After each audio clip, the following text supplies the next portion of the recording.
วันนี้ก็มาพัดกุ้งสดมาก้ามกับวัตถุดิบของเราก็คือกุ้งกับไฟไม่ต้องแรงมากกับกุ้งผัดสดมาก้ามกับก่อนอื่นก็น้ำตาลปี๊บกับละลายลงไปเลยครับ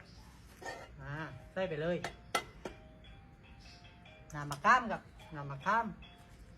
เทไปเลยเกลือเล็กน้อยครับเคี่ยวจนว่ามันละลายครับ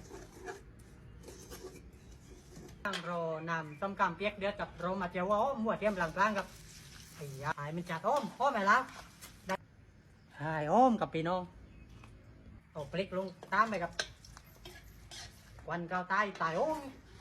เอาแป้งจุบแป้งกับเอากุ้งจุบแป้งกับลงไปตัวได้เลยกับ